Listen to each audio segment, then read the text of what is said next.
Hello, fans of StarCraft from around the world.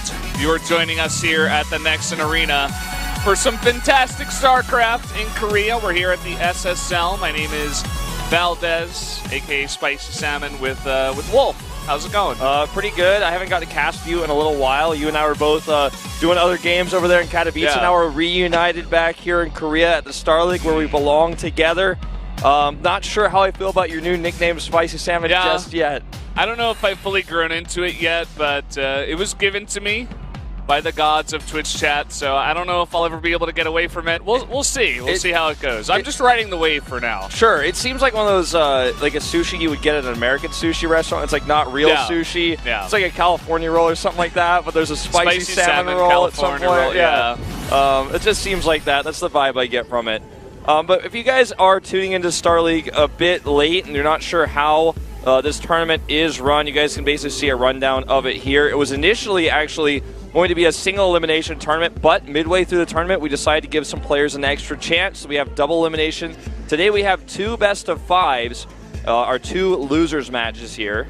Yeah, it should be a short day, only two best of fives, but this will decide who is in the, I think it's round 5 of the losers bracket to decide who will face the winner of the winners bracket. Yeah. Now, if you look at this bracket, it's Solar versus Dark in the finals of winners. This is the winners side of the bracket, so it's a winners decider. It's still a best of 7, however. Looking at the loser side of things, we're in round 4 of the losers bracket currently, and it's going to be ByuN versus Stats and Patience versus Ragnarok tonight.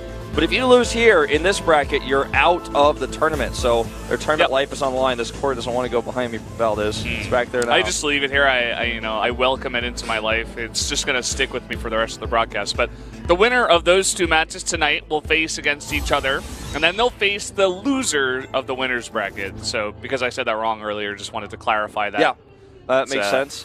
Now, I know we're not going to have this up on screen, but if you do come down to the studio, a lot of people actually tweet about this to me. You can come in for free. You don't need a ticket. You don't need a reservation.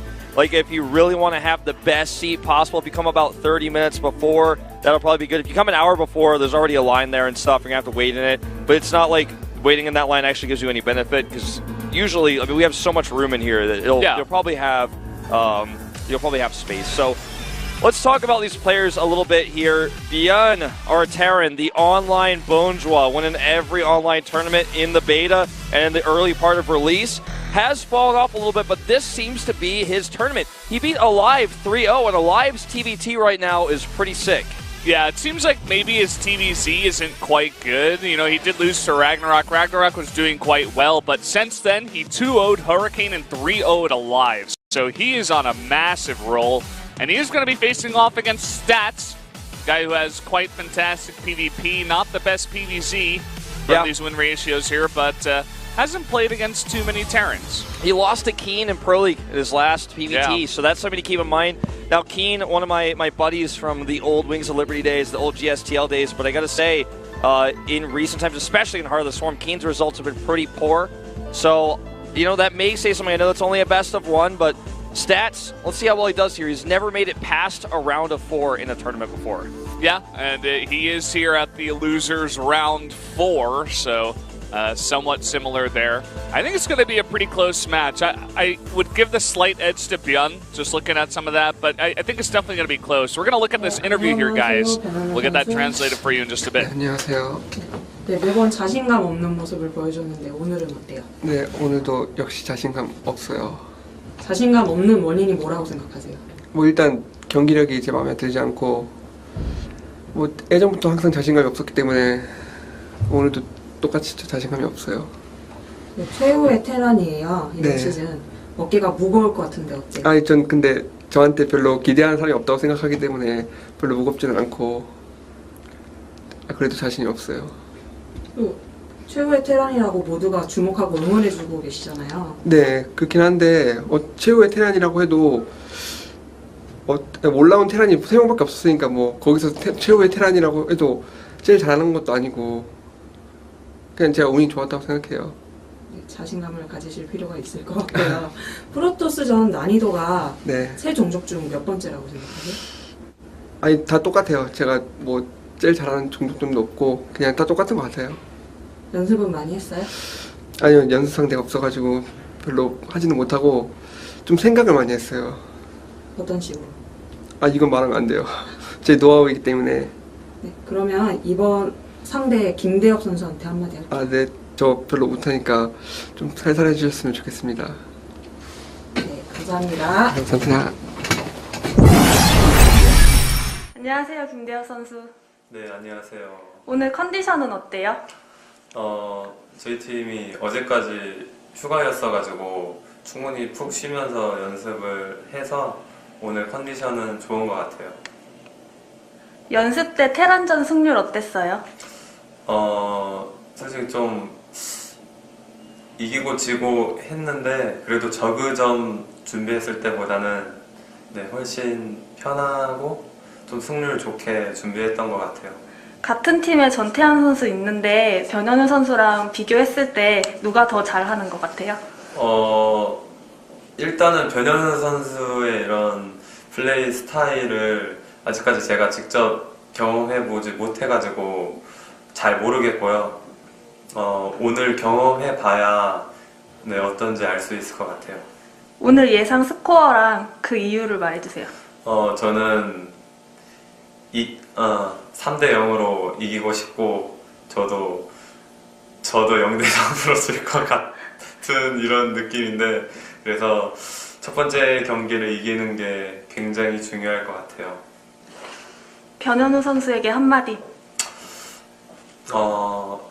어떻게 계속 올라오셔가지고 저랑 만나게 됐는데 네, 죄송하게 됐지만 제가 올라가겠습니다. 감사합니다.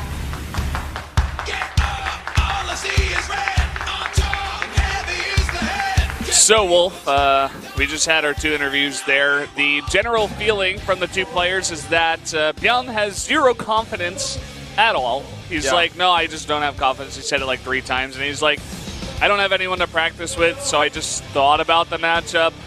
And then they asked him about it. He's like, I can't tell you what I thought about. So maybe he'll come up with some weird, strange builds. And Stats was just like, well, why don't you tell him Stats? Stats was basically just like, well, I've been practicing a little bit, I'm winning a little bit, losing a little bit. Like, he basically didn't give any information except at the end he was like, very vague. like, the matchup versus Terran was a little bit more comfortable for him versus the matchup against Zerg, which he was having a bit more trouble with, and that he expects to win 3-0 if he had to give a prediction. He didn't seem very confident in his interview, but then he dropped the 3-0. Or he said he wanted to win 3-0. He was hoping to win 3-0 more than that he was going to, but So, yeah, what I take from that is that ByuN is going to 3-0 him because whenever players are just like, oh, I don't have confidence, I think I'm going to lose, blah, blah, blah, they wreck the other guy. I don't know why that is, but maybe he's going to play with more just in a more relaxed state or something like that. Maybe he's hoping Stats is kind of just like a little wishy-washy, you know? I didn't get a good feeling from that interview. Maybe he hopes Stats hears that, like, you know, I didn't really practice that much. And Stats like, sick, gonna be easy. Maybe meanwhile, he's practicing with Hero or something. He's like, I'm gonna kill this guy. Yeah. So I mean, we'll have to wait and see. I really actually want to give the edge to ByuN. Just like in some weird part of my brain, I'm like, I think he actually has the edge here. I mean, he surprised everyone. When he 3-0'd Alive, that was like crazy, absolutely unprecedented. Alive's TVT right now is so good. It's not like the best in the world, but it's really good. I think it's his best matchup.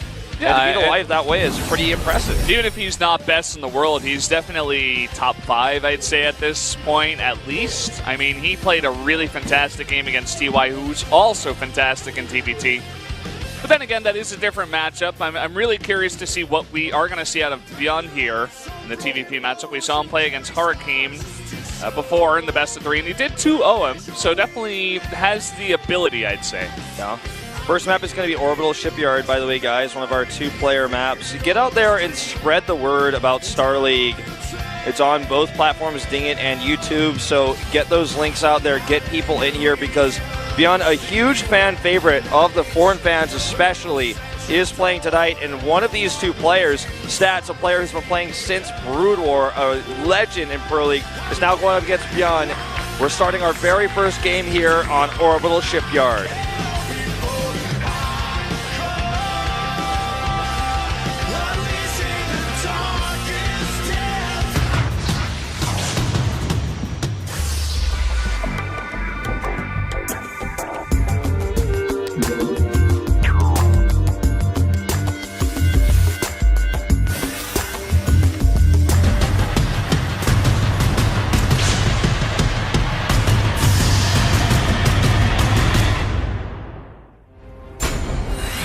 So here we are in game number 1. As you mentioned, it's going to be Orbital Shipyard, and up in the top right in the red, the Terran player, it is ByuN.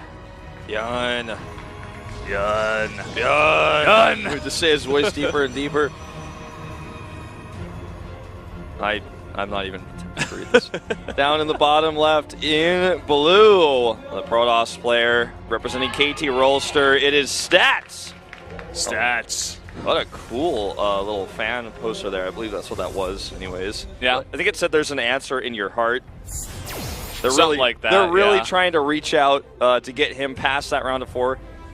Stats says, and I say this every time I commentate him in StarLeague, never won a StarLeague before, and no, the WECG qualifiers don't count, and that tournament never even happened. No, that, yeah, that was just like basically exhibition matches that were broadcasted.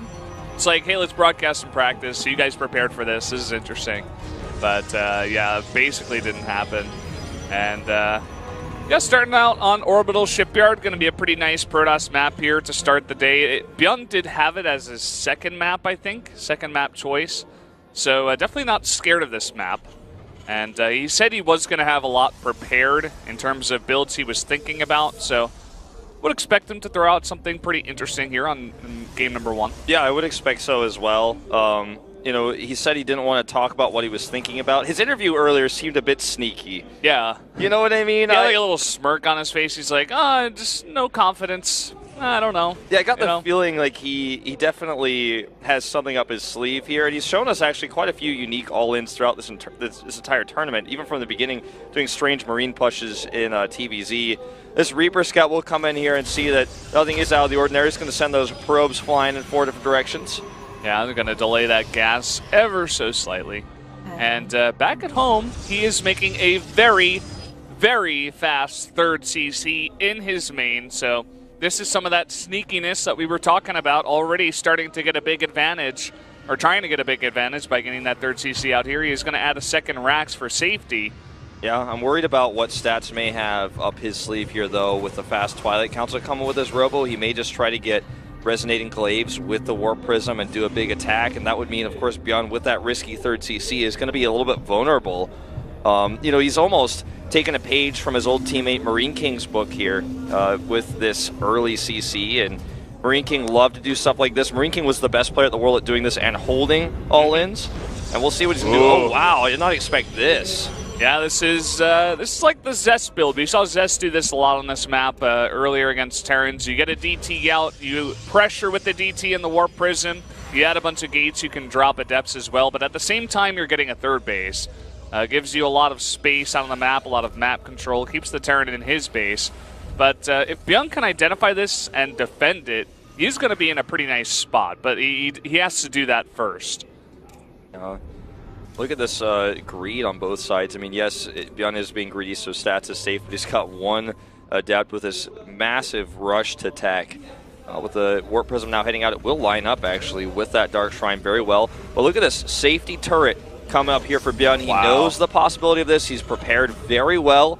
This doesn't necessarily mean that Stats isn't going to do damage here, but it's a good prep that he's put into this, and Stats will have some flexibility to take his third base, but let's see how well this drop does. Oh! Is the Reaper going to get in? The probe's trying to stop him, and they don't! 1 health left. What's up? Saw your Dark Shrine. Yeah, and now he's going to add another missile turret. He already had one in his back door, so he was going to be very prepared, but now he's going to be even that much more prepared.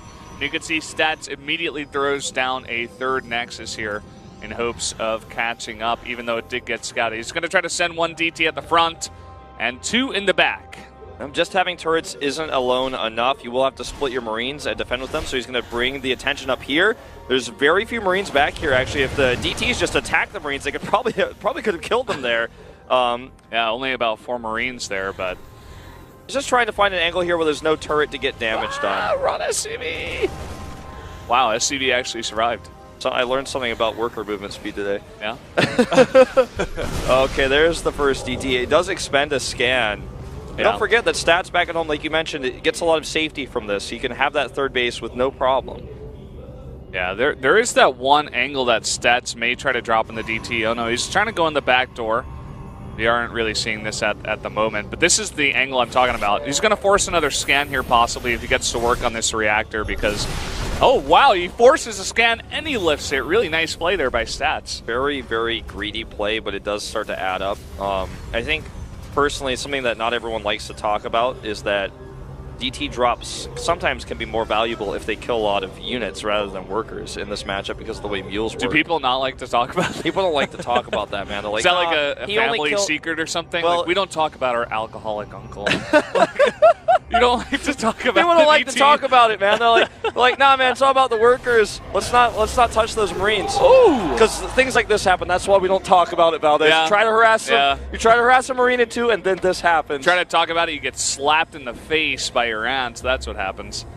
And now we're in a really interesting spot in this game because Stats did take that third base, but we have a massive bio army right now that it doesn't have that many medevacs, but ByuN did have a lot of barracks very early on, and he does have the stim and +1 too. So if he knew, just how vulnerable Stats was right now with not much tech besides Blink and a bunch of Stalkers, he could do some pretty nice damage, and I think he is going to move out here. Yeah, I think you're right. Resident Enclave's only just now started, mind you, so it's absolutely not going to be ready for this push.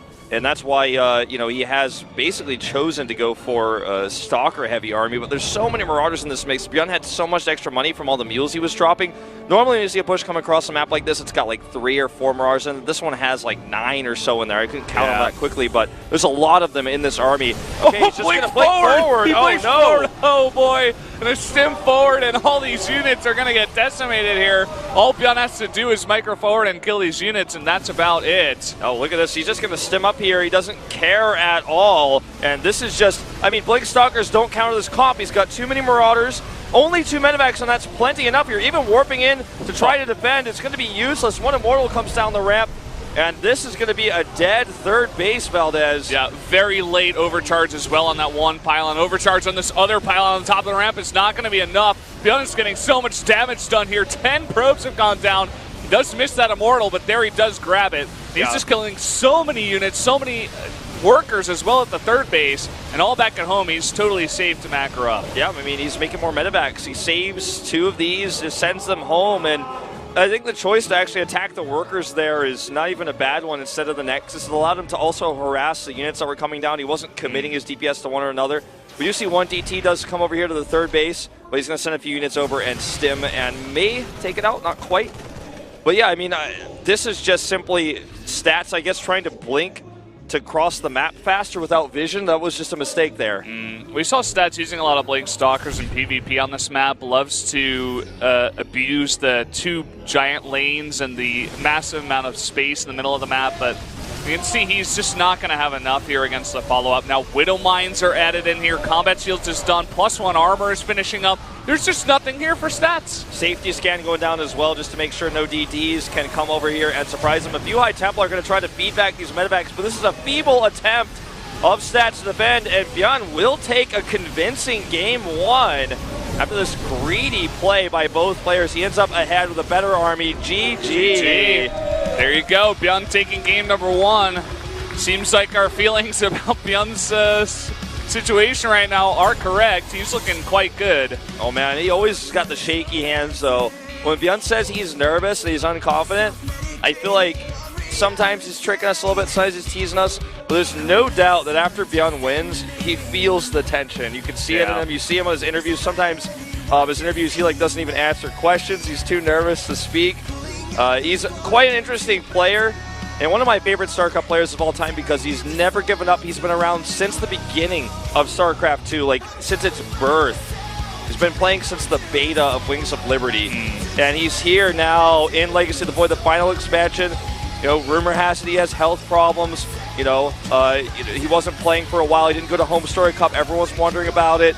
But you know what? He's here. He's in the booth. He's beating now Stats 1-0, one of the best Protosses in the world, the most successful Pro League players. This is a story. Yeah, it really is, and he put on a fantastic performance there.